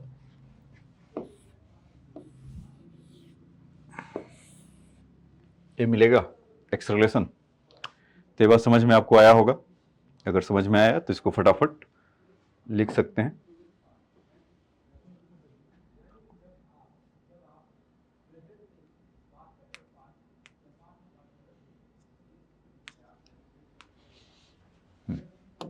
चलिए अब देखिए इसको, इस क्वेश्चन को, तो ये भी कमाल का क्वेश्चन है। कह रहा है कि rod of AB of mass m of length L is lying on the horizontal frictionless surface. A particle of mass m traveling along the surface hits the end A of the rod with the velocity v0 and direction of perpendicular to AB. The collision is completely elastic. उसको टक्कर मारा फिर वहां से चिटक गया. So after the collision, the particle comes to rest. अच्छा, और आसान कर दिया कि क्या हुआ आपकी आंखों के सामने, जरा बना दूं क्वेश्चन। वो बात की बात है कि क्या पूछा है वो तो देखेंगे। ये कह रहा है कि rod of AB mass m is the length lying on the horizontal frictionless surface, मतलब ऐसे कहीं पड़ा हुआ है, ये ऐसा सोच लीजिएगा, प्लेन में ऐसा कहीं पड़ा हुआ है, और कोई बॉडी m वाला है, इसको v0 से हिट कर रहा है, और इलास्टिक कोलिजन है, और वो मोमेंटरली कम टू रेस्ट में आ जा रहा है। तो और इसका मास कैपिटल M है और लेंथ L है,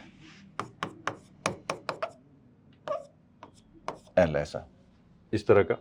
तो सबसे पहले कंजर्वेशन ऑफ मोमेंटम तो आप मान ही सकते हैं कि m into v not equal to m into we, centre of mass जो इससे वो मूव कर रहा होगा, तो m इंटू वी नॉट। हाँ, आपसे पूछा क्या गया है, तो वो correct momentarily come to rest, find m by m point p of the rod of rest immediately after the collision, find the distance p।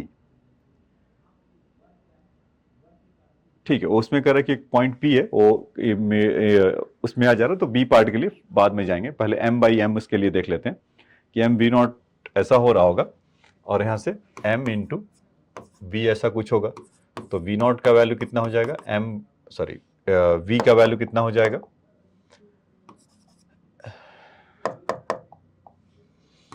m into v, तो v का वैल्यू कितना हो जाएगा m into v not upon capital mass m। ऐसा एक चीज तो ऐसा हुआ, तो जब उसको वहां से हिट किया तो फिर उसके बाद वो रोटेट भी कर रहा होगा, है ना। तो और वो बोला है इलास्टिक, मतलब और उसके बाद इसमें क्योंकि फ्रिक्शनलेस सरफेस पे तो ये भी तो कुछ घुमा होगा अपने सेंटर ऑफ मास के अबाउट से ही v वेलोसिटी से, तो ऐसा, और उसके बाद कुछ वो रोटेट भी किया होगा। तो हम एनर्जी वाइज उसको लिख सकते हैं क्या कि 1/2 m v not square equal to 1/2, इस वाले का तो रेस्ट में ही चला गया है, और दूसरा कि 1/2 capital M into v square plus 1/2 I omega square. Omega हमें चाहिए, v का वैल्यू हम वहां से पुट कर सकते हैं।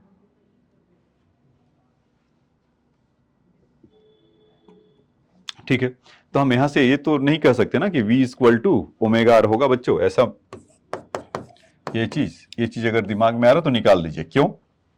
वो कैसा सरफेस है? फ्रिक्शनलेस सरफेस है, तो प्योर रोलिंग आप भूल जाइए, प्योर रोलिंग जैसा कुछ होगा नहीं। तो हमें क्या होगा कि v का वैल्यू वहां पर पुट करना होगा और बाकी चीजें निकालना पड़ेगा। आई उसका मोमेंट ऑफ इनर्शिया अगर देखेंगे तो सेंटर ऑफ मास के अबाउट ml²/12 और ओमेगा, तो वो सब वैल्यू अगर हम पुट करेंगे तो हमारे पास कुछ ना कुछ मिल जाएगा। ठीक है, तो काम पे लग जाते हैं। ठीक है, तो इसमें एक चीज और गड़बड़ी है कि अगर ओमेगा लेकर आएंगे तो फिर वो वी नॉट के टर्म में होगा, तो m/m का वैल्यू कैसे होगा? तो एक इक्वेशन और लाना होगा, जैसे कि ठीक है, तो इसी में क्या करते हैं कि जैसे हमने कंजर्वेशन ऑफ मोमेंटम में किया है ना, तो यहां पर इस इक्वेशन को यूज करने से पहले conservation of angular momentum about वो कर दे इसके सेंटर ऑफ मास के अबाउट, तो और फिर इसमें इसका वैल्यू पुट करेंगे, तब वो फिर हमें आसानी से एकदम से मिल जाएगा। तो इसको तो लिखे ही रहिए, तो कंजर्वेशन ऑफ यहां पे लिख देते हैं angular momentum about o centre of mass के अबाउट। तो इस केस में कितना हो जाएगा बच्चों? m into v not into L/2, m into v not L/2 centre of mass के अबाउट वहां पर लग रहा होगा तो, और यहां से m अच्छा उसका कैपिटल मास m लीजिएगा यहां पर ml²/12 इंटू ओमेगा, तो यहां से क्या होगा कि ये 6 हो जाएगा और 6 mv नॉट L/m। तो ओमेगा का जो वैल्यू होगा कुछ ऐसा 6 ओमेगा का जो वैल्यू होगा 6 mv नॉट, यहां से L से L चला गया तो अपॉन ml, ऐसा। तो ये दो चीज बच्चों पुट करना है, एक तो मतलब कि ये तो भाई साहब जीरो है, इनको हटा दीजिए, v के जगह पे mv0/M, एक तो करना है ml²/12, और ओमेगा के जगह पे इसको पुट करना है, तब हमारा वो रेशियो फटाफट, मतलब m और m में रिलेशन होगा, कुछ और फिर होगा नहीं, v0 सब कैंसिल हो जाएंगे, क्योंकि देखिए v0 यहाँ पर भी ओमेगा वाले टर्म में स्क्वायर हो रहा है और v वाले में भी टर्म में स्क्वायर हो रहा है, तो बिना देर किया ये पुट करना स्टार्ट कर लिया जाए। तो यहाँ पर कितना होगा 1/2 m, थोड़ा ऊपर से लिखते हैं क्योंकि वो जगह कम पड़ जाता है,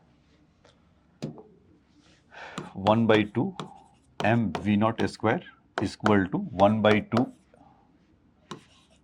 m उसका v का वैल्यू जिससे कैपिटल m होगा ना फिर यहाँ पर, तो क्योंकि उसके लिए तो मोमेंटरली कम टू रेस्ट में हो गया था m, और उसका वेलोसिटी कितना था mv0 कैपिटल M का square plus 1/2 I omega square, तो ml²/12 इंटू ओमेगा का वैल्यू जो अभी लाए थे 6 mv0 अपॉन ml का स्क्वायर, ऐसा होगा क्या बच्चों?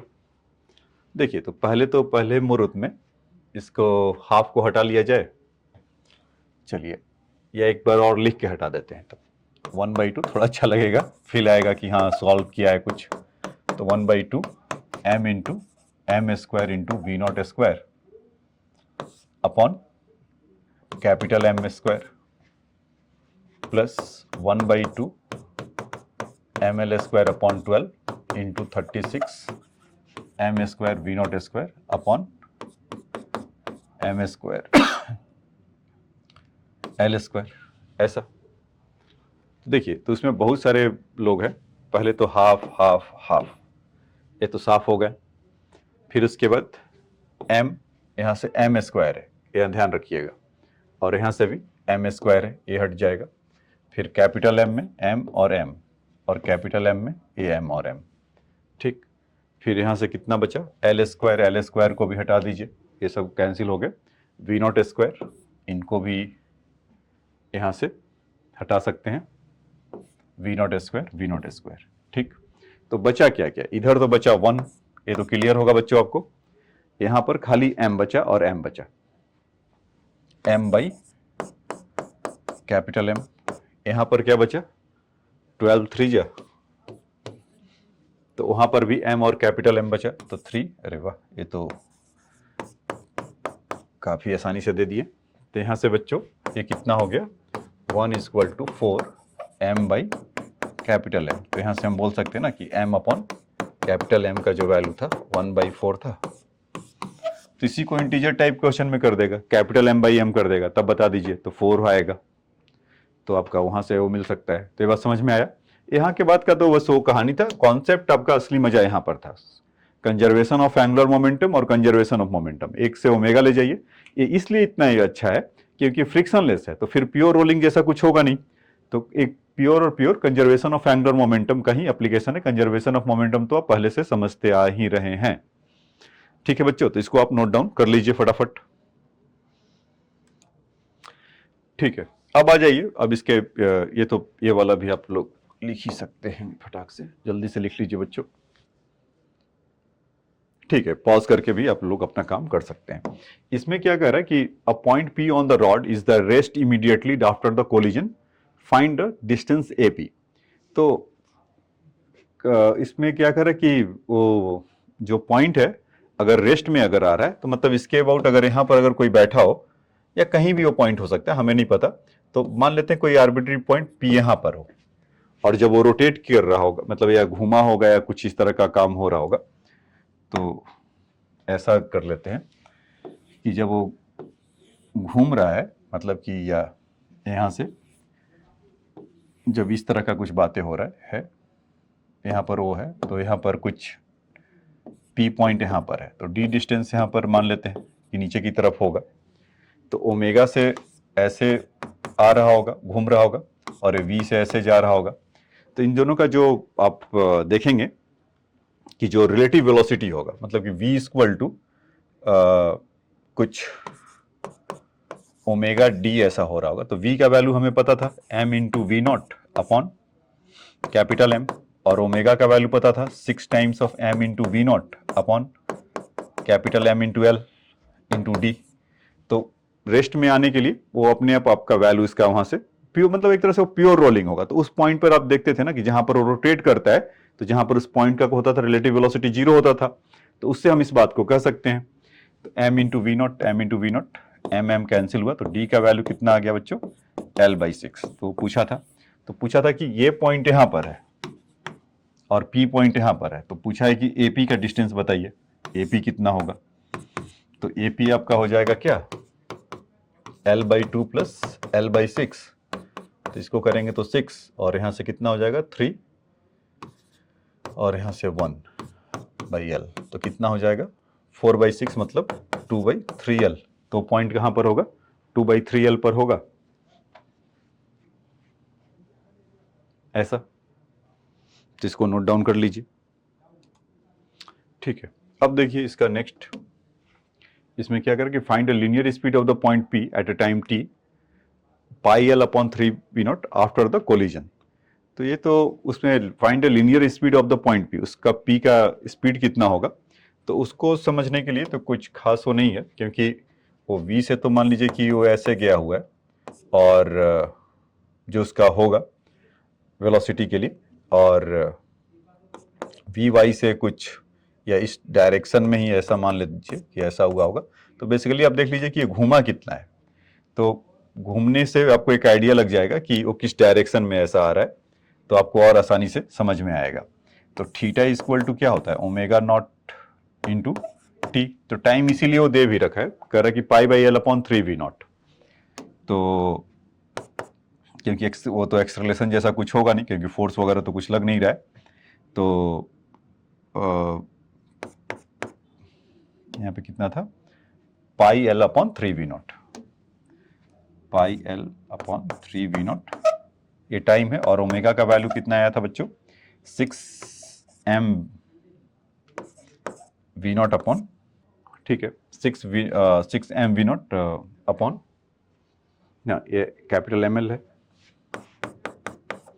तो L से L तो यहाँ से कैंसिल हो जाएगा, और ये v0 का वैल्यू कैंसिल हो जाएगा, और यहाँ से 3 2 होगा। तो कितना आ गया, 2 पाई m into capital m by capital M का वैल्यू कितना गिवन था, 1/4। तो यहाँ से इसका वैल्यू पुट करेंगे, तो 2 बाई पाई इंटू 1/4, तो this thing become pi by 2। तो बेसिकली क्या हुआ कि रॉड इतने टाइम में ऐसे हो गया है, तो वो वेलोसिटी इसको चाहिए, तो इसीलिए वो गिवन था। तो मतलब कि ये यहाँ से अभी जो ऐसे था, तो थोड़ी देर के बाद यहाँ से आपको ये ऐसा दिखाई पड़ेगा, कुछ ऐसा।